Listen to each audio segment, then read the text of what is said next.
Assalamualaikum warahmatullahi wabarakatuh. Kembali lagi di channel Kisah Misteri. Kali ini Mimin akan bawakan cerita tentang weton.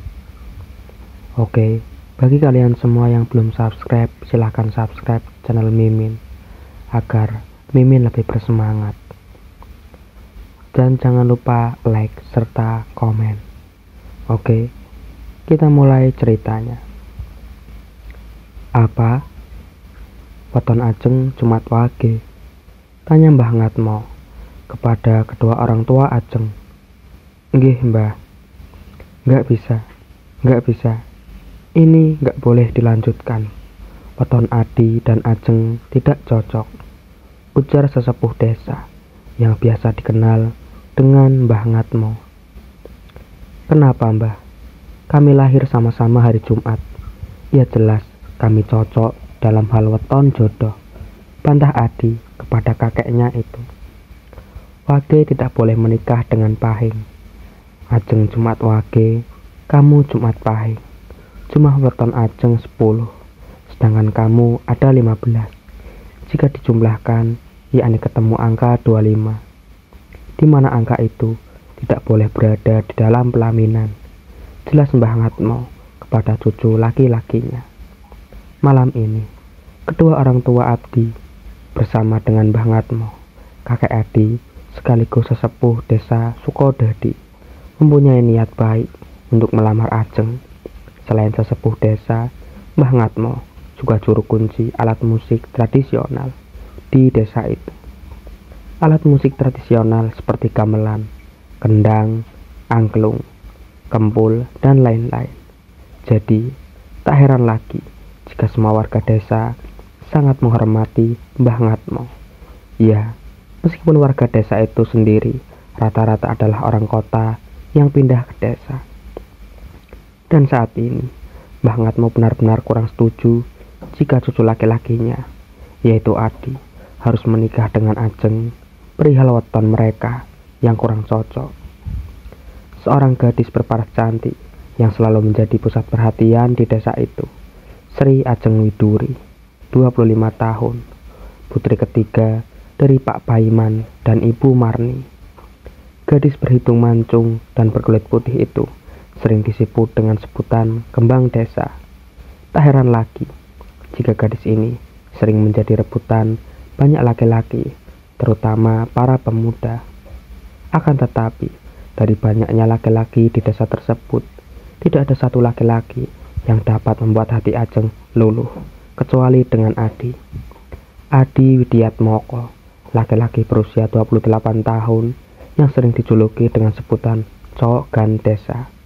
Saat ini mempunyai niat untuk melamar kekasihnya. Pemuda itu sudah benar-benar serius akan niatnya. Dia benar-benar sudah jatuh hati dengan Ajeng dan ingin segera menikahinya. Sesuai adat Jawa, sebelum lamaran berlangsung, semua orang tua calon harus mengatakan hari kelahiran anaknya masing-masing untuk memastikan apakah weton kedua calon tersebut cocok atau tidaknya. Hal ini dipercaya agar ke depan keluarga calon mempelai tidak mendapatkan sebuah kesialan dalam kehidupan. Percaya atau tidak percaya, ini sudah menjadi aturan di tanah Jawa yang penuh dengan misteri. Apalagi perihal weton, tidak boleh ada kata main-main jika membicarakan hal itu.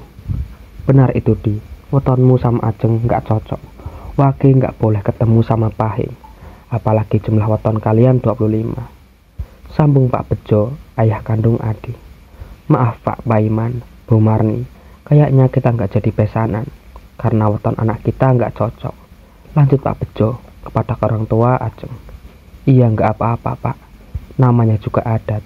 Kita sendiri juga hidup di tanah Jawa. Mau tidak mau, ia harus nurut sama peraturan di Jawa, jawab Pak Paiman. Loh, kok nggak apa-apa sih? Bapak ini harusnya bantah kek. Kok malah gini jadinya? Gerutu Ajeng yang sedang duduk di samping ibunya. Sekali lagi, saya minta maaf. Niat baik kami satu keluarga ingin menjadikan anak bapak dan ibu menjadi menantu di keluarga kami. Tapi karena weton, kami jadi tidak bisa melanjutkannya, ujar Pak Bejo. Setelah berkata demikian, keluarga Adi langsung berpamitan kepada keluarga Ajeng. Karena weton Ajeng dan Adi tidak cocok, keluarga Adi langsung mengurungkan niatnya untuk melamar Ajeng. Kamu harus cari perempuan lain, Di. Masih banyak perempuan lain ketimbang hidupmu sengsara nantinya kalau menikah sama Ajeng, ujar Bukat Minah, ibu kandung Adi. Tapi Bu, Adi ini sayangnya cuma sama Ajeng. Masa iya, Adi sudah lama dekat sama Ajeng, malah suruh nikah sama perempuan lain. Apa kata orang nanti, Bu? Bantah Adi. Ia ngomong kalau weton kalian gak cocok. Pasti orang-orangnya pada ngerti, sahut Pak Bejo.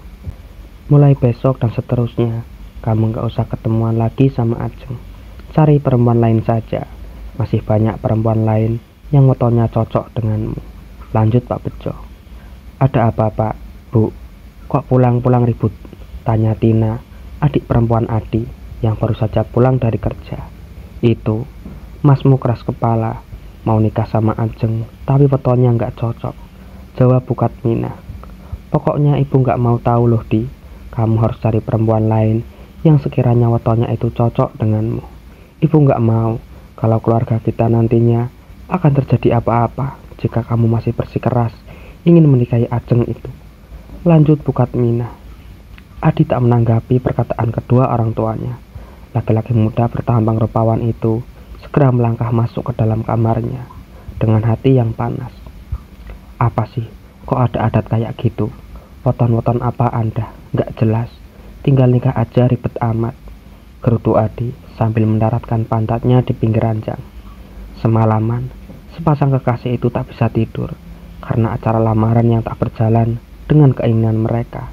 Dan pada tengah malam, sebuah ide melintas pada pikiran Adi. Pemuda itu segera memberitahukan niatnya itu kepada Ajeng. Dek, besok ketemuan ya. Sebelum kamu berangkat kerja, Mas tunggu di perbatasan desa kayak biasanya. Emang besok Mas Adi gak kerja? Besok adik berangkat pagi sekitar jam 5. Masa ketemuan di perbatasan desa pagi-pagi? Oh, besok sih pagi ternyata, gumam Adi setelah membaca balasan pesan dari Ajeng. Ojo wani-wani ngejorke tradisi tanah Jawa. Kowe durung roh walesane tibake. Jangan berani kamu menghancurkan tradisi tanah Jawa. Kamu belum tahu balasannya ternyata. Sebuah bisikan aneh terlintas di telinga Adi. Adi hanya diam beberapa detik dan tak memikirkan panjang lebar tentang bisikan yang baru saja ia dengar. Pemuda itu meneruskan mengirim pesan kepada sang pujaan hatinya. Ya sudah Dek, habis pulang kerja saja ketemuan. Kamu jangan pulang ke rumah dulu. Mas tahu kalau kedua orang tuamu pasti melarang kita bertemu lagi setelah acara tadi. Iya Mas, orang tuaku memang melarang kita untuk bertemu. Mereka malah menyuruhku untuk cari laki-laki lain yang wetonnya cocok denganku. Balasan Ajeng. Sama saja kayak ibu sama bapak tadi. Pokoknya aku harus hancurin tradisi konyol ini. Aku mau menikah dengan Ajeng, gumam Adi dengan mengepalkan tangan kanannya. Meskipun weton mereka tak cocok, akan tetapi sepasang kekasih itu tetap ingin melakukan pernikahan. Mereka berencana untuk menghalalkan segala cara untuk tujuannya itu. Sementara Mbah Ngatmo yang malam itu berada di dalam kamarnya, entah kenapa lelaki rentak itu tiba-tiba teringat akan salah satu cucunya yang berada di luar kota. Mbah Ngatmo mendadak rindu dengan cucunya yang bernama Dinda. Oh alah Nduk, Cahayu, kapan kamu kesini Nduk? Mbah kangen tiba-tiba pingin ketemu kamu. Sudah gadis penurut wetonnya bagus pula, gumam Mbah Ngatmo sebelum tidur. Dinda adalah cucu perempuan Mbah Ngatmo. Dinda lahir dari Narmi, anak pertama Mbah Ngatmo. Melihat Adi yang hendak melamar Ajeng, membuat Mbah Ngatmo teringat akan Dinda. Selain Tina, adik kandung dari Adi, hanyalah Dinda saja, cucu penurut bagi Mbah Ngatmo. Tak heran jika Mbah Ngatmo tiba-tiba merasa rindu dengan cucu perempuannya itu di saat suasana seperti ini. Keesokan paginya, saat Ajeng tiba di tempat kerjanya, gadis cantik itu disambut oleh dua orang temannya. Waduh, calon pengantin habis lamaran datang nih. Gimana tadi malam? Lancarkan acara lamarannya? Tanya Devi yang sambil mencampur bahan-bahan roti ke sebuah mesin. Iya nih, sebentar lagi kita diundang ke acara pernikahan. Gak sabar aku, lihat kamu jadi pengantin, Ceng, sambung Rifki sambil menata kardus roti. Ajeng hanya tersenyum tipis menanggapi perkataan kedua teman kerjanya itu. Hari ini ada pesanan roti berapa? Yang lain mana? Kok belum datang? Tanya Ajeng mengalihkan topik. Pertanyaanku gak dijawab nih ya, malah tanya teman-teman lain. Gimana sih Ajeng ini? Tanya lagi Devi sambil memperhatikan Ajeng. Loh, kamu semalam beneran lamaran atau enggak sih, Jeng? Kok enggak ada cincin di jari manismu? Apa cincinnya dikasih waktu nikah nanti? Lanjut Devi. Mendengar pertanyaan Devi, Rifki yang tadinya duduk sambil menatap kardus roti, pemuda itu langsung berdiri dan memperhatikan kedua tangan Ajeng. Loh iya, kamu beneran lamaran atau enggak sih, Jeng? Karena merasa tak nyaman dengan tatapan kedua mata temannya itu, Ajeng segera menyembunyikan kedua tangannya di belakang tubuhnya. Kamu ada apa, Jeng? Apa lamarannya nggak berjalan lancar? Tanya lagi Devi yang sudah sangat penasaran. Iya, semalam lamaranku nggak lancar karena wetonku sama weton Mas Adi nggak cocok. Jawab Ajeng pelan. Gara-gara weton, kamu nggak jadi lamaran, Jeng? Tanya Rifki. Ajeng mengangguk-anggukan kepala dengan wajah lesunya. Halah, nggak usah terlalu nurut sama tradisi. Kalau kita terlalu nurut, yang ada malah kita nggak nikah-nikah. Ya, memang Rifki dan Devi ini adalah teman kerja Ajeng. Mereka bukan keturunan Jawa. Mereka merantau ke tanah Jawa hanya untuk bekerja. Iya benar, Jeng, nggak usah terlalu percaya sama hal begituan. Lagian tradisi itu kan nggak nyata juga, sambung Devi. Memangnya dua kakakmu dulu nikah itu juga pakai adat tradisi Jawa nggak jelas itu, lanjut Devi. Ya kayaknya sih iya. Apalagi keluargaku kan percaya dengan hal-hal begitu. Gak hanya keluargaku saja kayaknya. Semua orang Jawa mungkin percaya sama tradisi weton itu, jawab Ajeng. Kedua teman Ajeng seolah tahu bahwa tradisi weton itu tidaklah benar. Padahal mereka belum mempunyai pengalaman tentang pernikahan. Apalagi mereka juga bukan orang Jawa. Devi dan Rifki terus saja mengaruhi Ajeng agar tetap menikah dengan Adi meskipun weton mereka tak cocok. Hingga beberapa menit kemudian, Rifki menyarankan Ajeng untuk melakukan sesuatu. Apa? Kamu gila apa, Ki? Gak boleh ngelakuin itu, tolak Ajeng. Lah mau gimana lagi, Jeng? Gak ada cara lain selain itu. Kalau kedua orang tuamu percaya tradisi itu, kamu pingin nikah sama Adi kan? Ya sudah, lakuin itu saja. Benar juga yang dikatakan oleh Rifki itu. Ya sudahlah, nanti akan aku ajak Mas Adi. Nanti sepulang kerja kan aku ketemuan sama Mas Adi. Batin Ajeng menyetujui ide buruk temannya itu. Sepulang kerja, sesuai rencana Adi dan Ajeng, mereka bertemu di perbatasan desa. Adi sudah lumayan lama menunggu kekasihnya itu di sana. Mas, lama ya nunggu adik? Tanya Ajeng yang baru saja sampai. Enggak kok, Dek, baru sampai juga, Mas. Ayo ke kota sebentar, Dek. Ada tempat yang mau Mas kunjungi bareng kamu. Kemana memangnya, Mas? Kita naik motor sendiri-sendiri nih ke sana. Tanya Ajeng. Sudah, pokoknya ikut Mas saja. Ya mau gimana lagi, Dek? Kita kan sudah dilarang buat ketemu. Sementara naik motor sendiri saja, jawab Adi. Ya sudah, Mas. Kalau gitu Mas di depan saja, biar Adi ikut di belakang. Begitu mendengar perkataan Ajeng, Adi langsung menghidupkan mesin motornya. Pemuda tampan itu mulai mengendarai motornya dengan perlahan di depan Ajeng. Sementara Ajeng yang fokus berkendara di belakang. Gadis cantik itu terus memikirkan cara untuk melakukan seperti perkataan teman kerjanya tadi. Bagaimana cara ngomongnya ke Mas Adi? Aku bingung. Mas Adi kan dari dulu orangnya sopan, gak pernah ngajak yang aneh-aneh. Ya Mas, aku harus ngajak duluan. Batin Ajeng kebingungan. Sekitar setengah jam kemudian, mereka sampai di sebuah penginapan yang berada di pinggir kota. Adi dan Ajeng segera memarkirkan motor mereka di area parkir yang sudah disediakan. Mas Adi yang udah booking semalam ya? Tanya seorang laki-laki parubaya sambil berjalan mendekati Adi. Iya benar, Mas, jawab Adi sambil tersenyum. Laki-laki parubaya itu segera memberikan sebuah kunci kepada Adi. Setelah itu, laki-laki parubaya itu segera pergi menjauh dari penginapan itu. Mas sudah booking ini? Tanya Ajeng dengan raut wajah yang polos. Iya, Dek, ayo kita masuk. Sepasang kekasih itu bergegas masuk ke dalam penginapan yang sudah dipesan oleh Adi. Dan begitu mereka sudah masuk ke dalam penginapan itu, Adi langsung mengatakan tujuan yang sebenarnya. Ini demi kita, Dek. Kamu harus mau ya. Kalau tidak mau, nggak apa-apa. Mas nggak akan maksa juga. Mau apa, Mas? Tanya Ajeng. Melakukan hal itu, hubungan suami istri. Kalau kamu nggak mau, nggak apa-apa. Jawab Adi dengan kedua mata yang tak berani melihat wajah Ajeng. Iya, aku mau, Mas. Yang penting ini semua demi kita. Apapun aku mau, lakukan, Mas. Mendengar jawaban dari Ajeng, Adi langsung terkejut. Tak menyangka bahwa Ajeng langsung menerima tanpa harus dirayu terlebih dahulu, layaknya laki-laki normal lainnya. Hasrat Adi pun mulai naik dan mulai membelai wajah cantik kekasihnya itu. Untuk yang pertama kalinya, Adi dan Ajeng melakukan hubungan haram di dalam penginapan. Sementara di rumah Adi, Mbah Ngatmo yang sejak tadi pagi sudah merasa tidak tenang. Lelaki tua itu terus bergerutu, tidak jelas, semenjak Adi keluar dari rumah. Ada apa sih, Pak? Kok dari tadi ngomong sendirian? Bapak ini sakit apa gimana? Tanya Katmina, anak terakhir dari Mbah Ngatmo yang merupakan ibu kandung Adi. Aku nggak sakit, nah. Aku cuma khawatir Adi dan anaknya Pak Iman itu melewati batas. Melewati batas gimana toh, Pak? Pak, sudah nggak usah dipikirkan tentang Adi itu. Aku yakin Adi bakal mikir-mikir kalau mau menikah sama si Ajeng itu. Setelah berkata demikian, Katminah berbalik badan. Niat hati ingin keluar untuk mangkat jemuran karena hari sudah sore.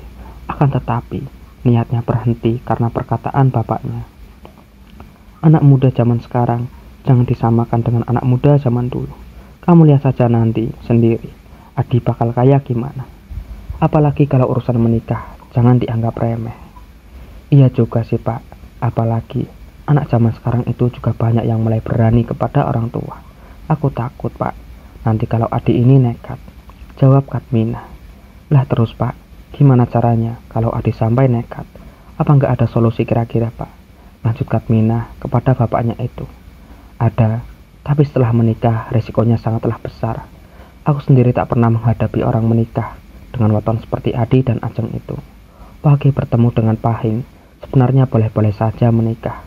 Akan tetapi, selesai melakukan pernikahan, pasti rumah tangganya akan banyak masalah dan penuh cekcok, sehingga bisa berujung perpisahan. Itulah sebabnya, dua weton itu lebih baik tidak bersatu. Jelas Mbah Ngatmo. Kemudian, untuk angka weton mereka, 15 bertemu dengan angka 10, yang dijumlahkan semuanya 25. Dari zaman dulu, jika weton kedua mulai ketemu dengan jumlah angka 25, ini tidak boleh menikah. Tapi ada yang beranggapan bahwa weton ini bisa menyatu. Aku masih belum tahu pasti. Tapi katanya, sebelum menikah nanti, Adi harus diruat terlebih dahulu, biar apapun yang ada di dalam tubuh Adi itu bersih. Dan yang kedua, setelah menikah, mereka harus mengatakan tasyakuran setiap malam 25 saat Ramadan. Hal ini bertujuan agar rumah tangga mereka selamat, bisa langgeng, meskipun ada banyak masalah di dalam rumah tangga mereka nanti. Lanjut Mbah Ngatmo. Itu harus ya, Pak? Iya harus, nah. Jangan sampai lupa kamu tentang penjelasanku tadi. Dan satu lagi, jika Adi nanti menikah dengan Ajeng, hari pernikahan mereka juga harus dilihat dari kecocokan weton itu juga. Kita harus menikahkan mereka dengan hari yang bagus dan baik. Jangan asal menikahkan mereka saja. Kita juga harus melihat bulan yang baik, hari dan jumlah wetonnya juga yang baik dan bagus. Jangan pernah menikahkan anak pada bulan Suro. Siapapun hidup di tanah Jawa tidak boleh menikah pada bulan itu. Itu sudah larangan sejak dulu. Apalagi Danyang yang melindungi desa kita ini dipercaya salah satu prajurit Nyai. Kalau kalian asal menikahkan mereka, malapetaka akan datang ke salah satu keluarga mempelai. Bisa jadi kepada keluarga kita ini mengertikan kamu, nah. Jelas Mbah Ngatmo. Tapi lebih baik mereka ini tidak menikah demi keselamatan kita semua. Kalau Adi nanti nekat, kami harus tegas. Jangan iyain kemauan Adi itu. Ini tanah Jawa, nah. Gak sembarangan orang asal-asalan berbuat sesuatu. Mau nanam pohon aja cari hari baik. Mau bangun rumah atau toko juga harus cari hari baik. Apalagi menikah. Lanjut Mbah Ngatmo. Iya, Pak, aku paham, jawab Katmina. Begitu mendengar jawaban dari mulut Katmina, Mbah Ngatmo langsung bergegas pergi menuju kamarnya, yang dimana kamar Mbah Ngatmo itu dipenuhi dengan peralatan musik tradisional. Biasanya Mbah Ngatmo penuh akan pikiran. beliau akan memainkan peralatan musik untuk membuatnya sedikit tenang. Dan benar saja, begitu Mbah Ngatmo masuk ke dalam kamar, suara gamelan dan juga angklung mulai terdengar. Seluruh anggota keluarga Adi sudah biasanya mendengar alat musik tradisional. Bahkan suami Katminah juga pecinta alat musik zaman dulu. Jadi, tidak ada satupun yang merasa takut jika mendengar alat musik itu. Di saat yang sama, Adi juga baru pulang dari penginapan tadi. Wajah pemuda tampan itu begitu lesu dan lemas, tak seperti biasanya. Melihat itu, Katminah pun merasa heran. Karena penasaran, Katminah lantas bertanya kepada Adi, "Baru pulang toh, Di?" "Iya, Bu, baru pulang. Capek banget Adi, Bu, lemes," eluh pemuda itu. "Tumben banget lemes. Emangnya banyak kerjaan tadi di tempat kerjamu itu?"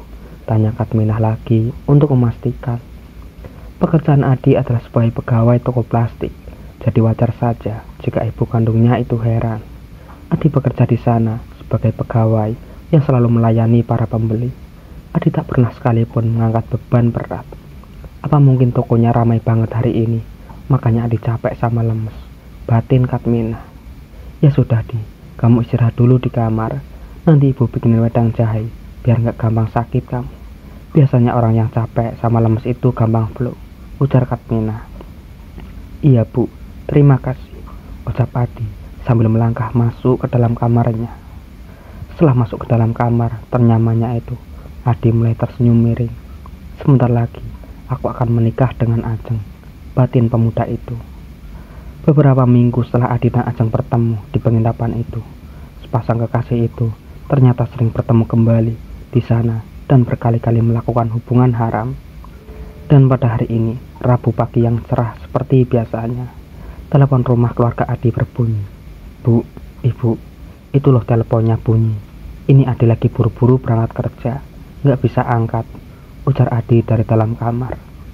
Pemuda itu sibuk merapikan penampilannya karena melihat jam dinding sudah menunjukkan angka 7 lebih.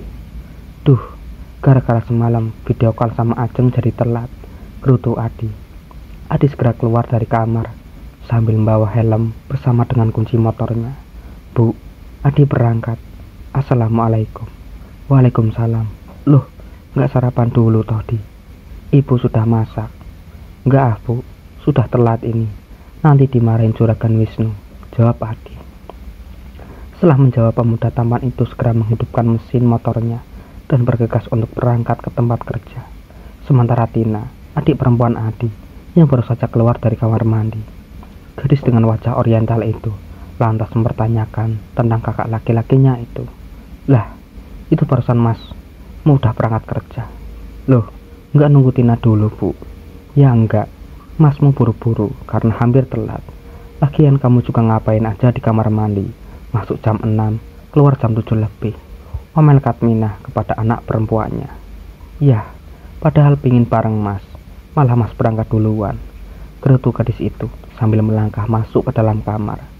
"Lagian salah sendiri," kata Katminah sambil melirik putrinya itu. "Oh iya, halo Mbak, maaf, barusan Tina itu loh agak rewel. Tadi sampai mana?" "Oh iya, berarti Bapak dijemput sama travel ya besok?" tanya Katminah kepada Naremi, kakak perempuannya di dalam telepon. "Oh, baik Mbak, nanti aku sampaikan ke Bapak. Pasti mau Bapak, apalagi ini masalah serius," lanjutnya. "Iya Mbak, waalaikumsalam," jawab salam Katminah. Setelah menjawab salam, Katminah mulai meletakkan telepon rumah kembali ke tempat asalnya. "Ada apa, Bu? Tumben bude telepon pagi-pagi?" tanya Tina yang sudah siap untuk berangkat kerja. "Itu loh, budemu, katanya mau bangun rumah, tapi nggak tahu hari baik menurut tanggalan Jawa. Makanya budemu nyuruh Mbah buat datang ke sana untuk mencarikan hari baik untuk memulai bangun rumah." "Hah? Bude mau bangun rumah lagi? Banyak banget uangnya, Bu." "Ya mau gimana lagi nah, mereka orang kaya, anaknya juga sudah pada besar semuanya. Ya wajar kalau dibikinkan rumah," jawab Katminah yang mulai melangkah menuju dapur. "Terus nanti Mas Adi sama aku dibikinin rumah nggak, Bu?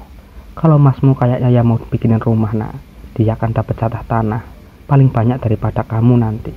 Tinggal di sini saja sama ibu sama bapak, nggak usah kemana-kemana," jawab Katminah lagi. Mendengar hal itu, gadis yang sudah tampil cantik dengan seragam kerjanya langsung menghela nafas dengan kasar. Dia paham kalau orang tuanya tak sekaya budenya itu. Tak lama setelah itu, Tina berpamitan kepada Katminah sambil mencium punggung tangan kanan ibunya.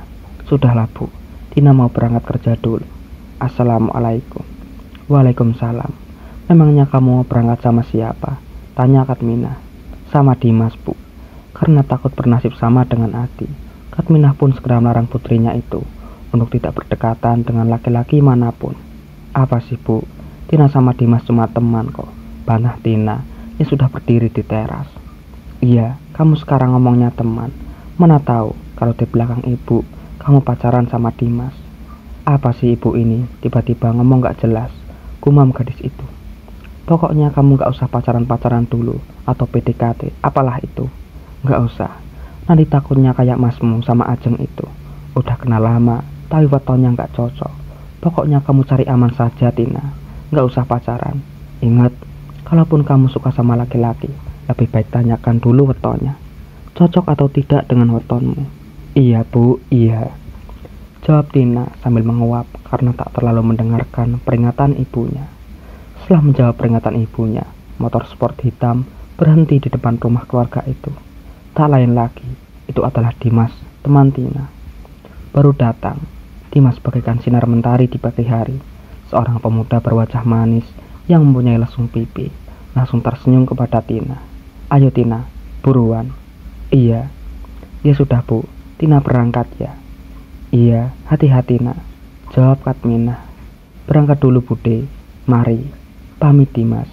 Iya nak, hati-hati, jawab lagi Katminah. Sementara Adi yang sudah berada di tempat kerjanya, pemuda tampan itu mendadak tidak fokus bekerja. Berkali-kali Adi salah fokus dalam melayani para pembeli. Kamu ini kenapa Di? Sakit? Tanya Juragan Wisnu. Laki-laki berbadan tinggi, besar, serta berkumis tebal itu tampak heran saat melihat Adi yang berkali-kali salah mengambil barang. Enggak Juragan, saya cuma gagal fokus saja. Gagal fokus kok berkali-kali? Ini masih pagi loh, masih nggak bisa konsentrasi sama sekali kamu. Jangan buat para langgananku pada kabur ya kamu. Awas saja, kalau sampai mereka pada kabur, tak pecat kamu. Waduh, enggak Juragan, maaf, saya akan berusaha fokus lagi, ucap Adi sambil menundukkan pandangannya. Mendengar ucapan Adi, Juragan Wisnu langsung berbalik badan dan melanjutkan aktivitasnya melihat para pegawainya yang sedang bekerja. Gawat-gawat, gara-gara dapat kabar dari Ajeng, aku terlalu senang sampai terancam dipecat, batin Adi. Sebentar lagi aku sama Ajeng akan menikah. Duh, gak sabar.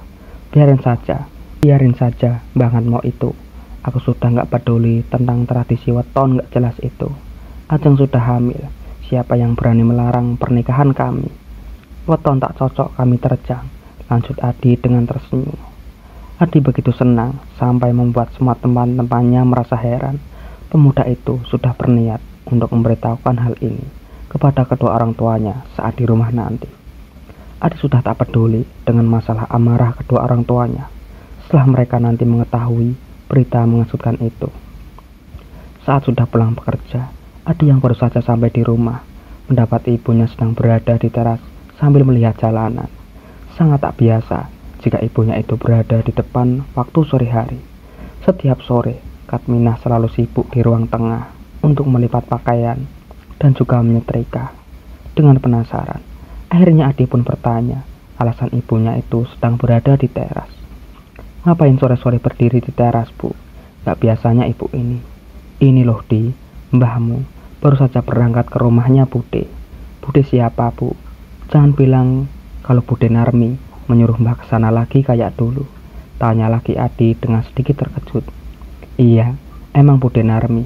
Tadi pagi itu Bude Narmi yang nelpon, suruh mbahmu ke sana, katanya mau bangun rumah, minta bantuan mbah itu supaya dicarikan tanggal Jawa yang bagus. Jelas Katminah, berarti itu mbah nanti nggak pulang ya Bu? Ya enggak Di, masa iya langsung pulang? Orang rumah Bude juga jauh. Mungkin mbah nginep agak lama di sana, jawab Katminah sambil berbalik badan dan langsung masuk ke dalam rumah.